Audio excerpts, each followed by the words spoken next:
In this video, we will cover exactly what you need to know about how you pay for your advertising on Amazon, what bidding strategies they use, and how to make sure you have the right bidding strategy to ensure your products get the best exposure. So I'm George, I'm the founder of ClearAds, and we've been going now for just over 14 years. And we've been helping e-commerce brands for that time now. So if you find this video useful or want to see more like this, please do give the video a like or subscribe, and let's get started. Okay, so how the bidding system works on Amazon. So think of it as an auction. This is what it is. So it allows e-com brands to place a bid for a particular targeting option. So let's just say you want to you want your ads to appear for cat food. You'll be bidding against everyone else who wants their products to appear for cat food. Depending on a few factors, you may win that bid. You might not only win that bid, you might get the best exposure and the best positioning for that. So that's how it works. Now, there are a few factors that are going to impact whether your products appear on the search results page through sponsored products. So let's look at what some of these are. So the first is relevance. So if I'll give you an example here. So if we're looking at dog nail kit, right, and you want to promote your water bottles for anyone who looks at dog nail kit, Amazon will not show your products. It doesn't matter how much you're prepared to pay, they won't show it because they're going to deem relevance as the most important factor to your ads appearing. And these are the sponsored placements here. So these are sponsored products, and then you've got the sponsored brand just above. So relevance is the first point of call in order to understand whether your ads will appear. Now, once you have relevance, the next factor is going to be how much you're prepared to pay per click. So if Amazon has deemed your product as relevant, then they're going to next look at your cost per click bid. So depending on how much you're prepared to pay, you can get the top spot. So um, this is just keeping it at a very basic level. So if let's just say this particular product is paying um, $5 a click and you want your positions to be anywhere around here, you might have to pay the $5 or $6 per click to then have your products appear either in front of it or after it. So that's the second, either in front of it or to the right of it. Sorry. So that's the second factor. And then the third is competition.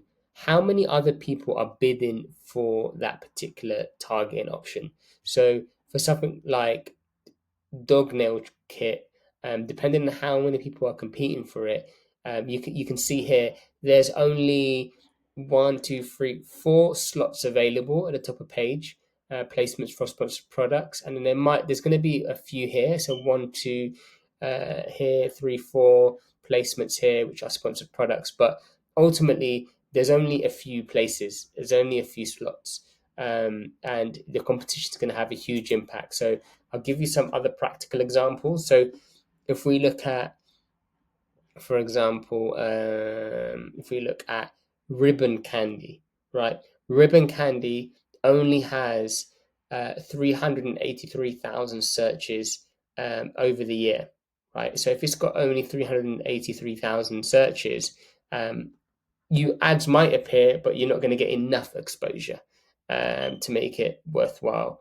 But you compare it to freeze dried candy, where it gets 7 million searches. There's a big difference. So the amount of exposure you have the potential to get for that particular type of keyword is way higher than just ribbon candy. So the amount of exposure is going to have an impact, and then how many other products are also showing up for that type of product you're trying to sell. So you got 47 here compared to 72. So the potential for you to get more traffic for there's more potential for you to get more traffic through freeze dried candy than there is for no,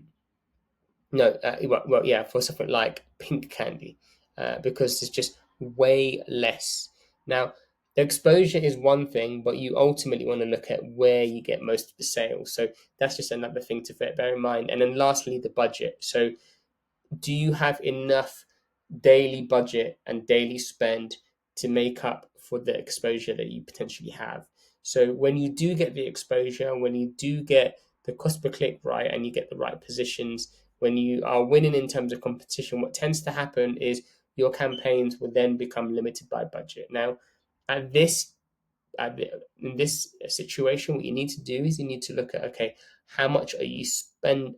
What's your ACOS? Are you getting a good return for the budget? And if so, then you need to look at your inventory. Do you have enough stock? If you have enough stock, and then you can start to increase your campaigns budget. But until then, these are the things you need to look at. So first, relevant. Is the type of target you're going through relevant? Secondly, the cost per click bid. Are you competitively priced for bidding? Thirdly, competition. What does it look like for that particular type of keyword? How many other people are trying to compete for that particular keyword in the top of page of Amazon and other places on Amazon? And then also what the exposure is, and then lastly the budget. So they're the four factors that are going to have a huge impact on where your products appear. Now, when you're looking at the options, the bidding options available to you, there's three. So you have dynamic bids up and down. You have then you have dynamic down only, and then you have fixed bids. So when you're first starting off, you really want to go for dynamic bids, bid down only, because you don't have the data yet to allow Amazon to kind of take your budgets up, to increase it up 100% or down 100% with the up and down option. So dynamic bids down only is a good place to start. And then once you start to see the data, then you can start to figure out where you want your ads to position. So there's also going to be a whole range of other factors which can see your bids go out of control if you were to pick the dynamic bids up and down option. So for now, avoid that. Just dynamic down only is the best place to start, and you want to give Amazon that opportunity to ensure that you're paying the right amount. So they're the three options that you have. And just to give you an example here with this campaign, you can be paying. You can have a bid of $1.50, but you can see here on average they're paying $2.20. So in the next video, we're going to discuss all the other things that are going to impact these cost per click. But you can see here, you adjusting the bids from 150 to 140 is going to have a huge impact on where your ads position, because right now you can see they're at the top end. So if you place the bid for 150 and you're paying 81 cents, yeah, at that stage you can argue, okay, changing it from 150 to $1 isn't going to make much of a difference. But you can see here at the moment is paying way more than the actual bid that you put in. So that's something else to bear in mind too. When you're looking at bids.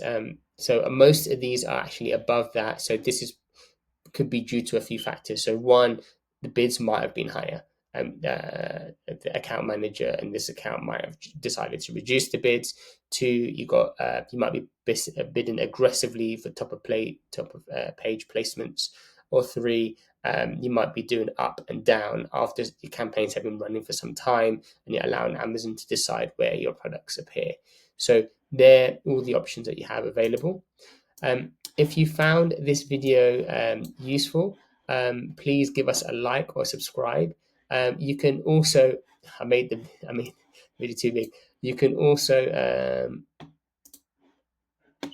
okay, I figured out how to make myself smaller. So you can also contact us for a free audit by clicking on the link below or scanning the QR code just to my right here. Or you can also join our school community where we put together some of our clients, our biggest clients, and also a number of thought leaders in the space where you can have questions answered around Amazon e-commerce, outside of advertising, within advertising, as well as get access to resources only available within our school community.